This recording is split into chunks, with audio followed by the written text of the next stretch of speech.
¿Qué es el estrés y cómo nos afecta? ¿Qué es el estrés?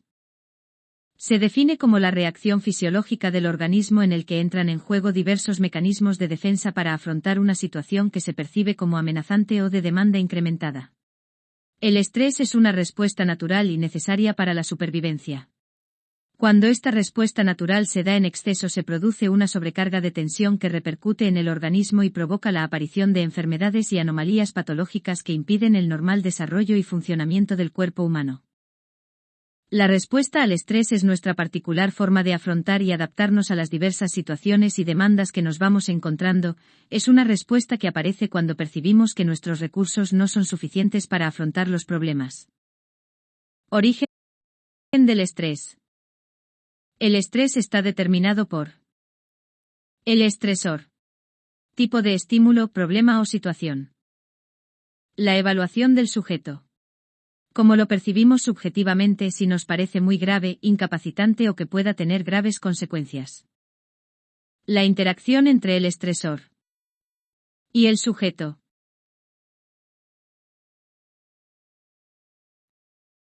(02) Tipos de estrés. Eustrés. Provoca una adecuada activación, necesaria para culminar con éxito una prueba o situación complicada. Es normal y deseable tener una cierta activación en algunas situaciones, hablar en público, por ejemplo. Es adaptativo y estimulante, necesario para el desarrollo de la vida en bienestar.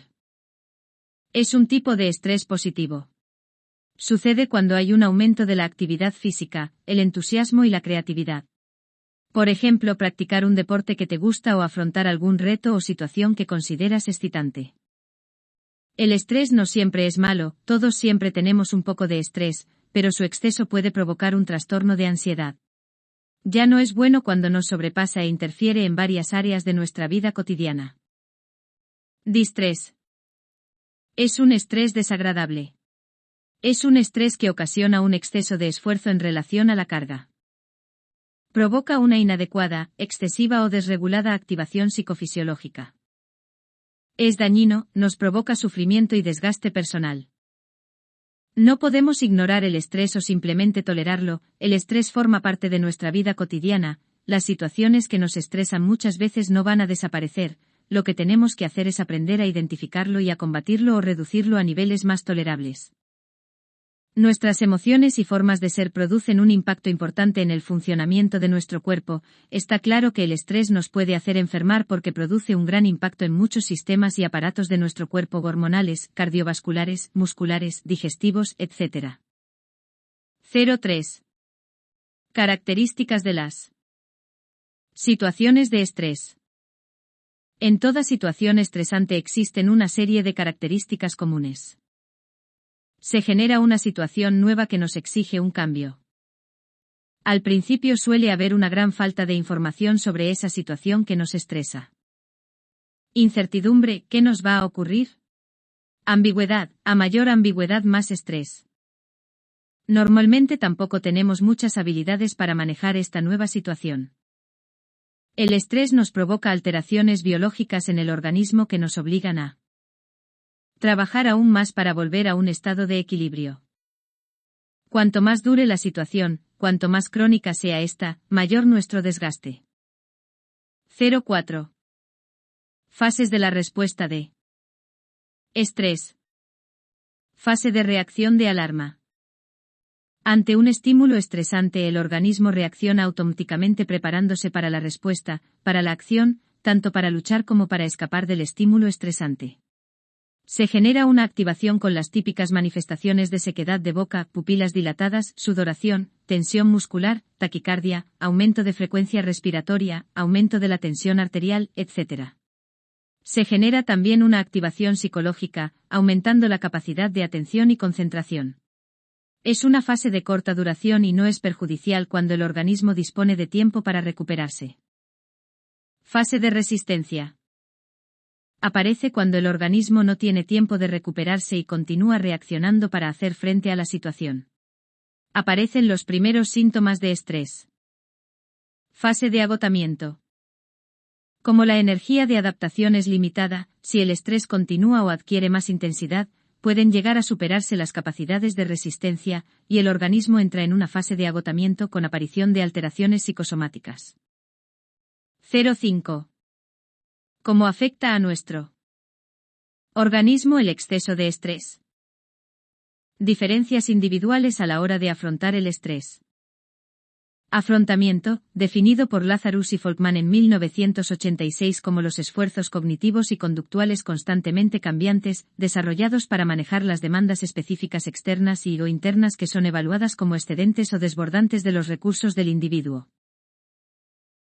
Los componentes del modelo de Lazarus y Folkman, individuo-entorno. Los antecedentes. Incluyen las variables de personalidad, hay personas más optimistas que otras, o tiene mayor autoestima, un lugar de control interno, mayor percepción de control sobre el problema, o menor predisposición a la ansiedad que otras. También influyen las variables ambientales que plantean exigencias al individuo o le ofrecen recursos, por ejemplo, el apoyo social o acceso a los recursos médicos. Los procesos mediadores. Incluyen las evaluaciones cognitivas y el afrontamiento. Cómo valoramos e interpretamos la situación. Las consecuencias. Se refieren a la adaptación, o inadaptación del sujeto a la situación estresante, salud, bienestar. 0,4. Desde la teoría procesual del estrés, la evaluación cognitiva es definida como el proceso que determina las consecuencias que un acontecimiento dado provocará en el individuo. 1. La evaluación primaria. Es aquella mediante la que el individuo intenta identificar el efecto que tiene sobre su bienestar una determinada situación. Por lo tanto, la persona deberá responder a las siguientes preguntas: ¿esta situación me perjudica o me beneficia? ¿Ahora o en el futuro? ¿De qué forma? ¿Cuál es su importancia?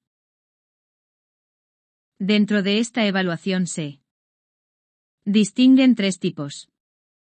Irrelevante, la situación no tiene consecuencias para el individuo. Benigno positiva, las consecuencias del encuentro con la situación son positivas, en tanto que preservan, logran o ayudan a conseguir su bienestar. Estresantes, la persona juzga que sus intereses están en juego, pudiéndose realizar tres tipos de juicios o evaluaciones.